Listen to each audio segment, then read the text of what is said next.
প্রযুক্তির এক বিস্ময়কর আবিষ্কার কোরআন লার্নিং পেন।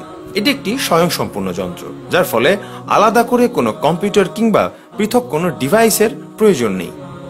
এই কলমটির সাথে রয়েছে একটি কোরআন। আপনার সুবিধার জন্য থাকছে পেজ, সূরা, আয়াত এবং প্রত্যেকটি শব্দ আলাদা আলাদা ভাবে শুনতে পাবার ব্যবস্থা। যে কোনো একটি কারির নামের উপরে কলমটি ধরলেই সিলেক্ট হয়ে যাবে সেই কারির নাম। নির্দিষ্ট আয়াতের উপর কলমটি ধরলে অথবা আয়াতের যে কোনো অংশে কলমটি ধরলেই আপনি শুনতে পাবেন সম্পূর্ণ আয়াতটি। এই পুরো প্যাকেজটিতে আপনি পাচ্ছেন সেন্সরযুক্ত একটি কোরআন, একটি কায়দা, ইমাম নওয়াবীর 40 হাদিসের একটি বই, দৈনন্দিন জীবনে নিয়মিত কাজে লাগে এমন দোয়ার একটি বই, সম্পূর্ণ সহিহ আল বুখারী। প্রয়োজনীয় আরবি ভাষা জানতে আপনার সুবিধার জন্য সাথে থাকছে একটি টকিং ডিকশনারি। ব্যবহারের সুবিধার জন্য রয়েছে উন্নত মানের হেডফোন, চার্জার, একটি ডেটা কেবল এবং একটি ব্যবহার নির্দেশিকা।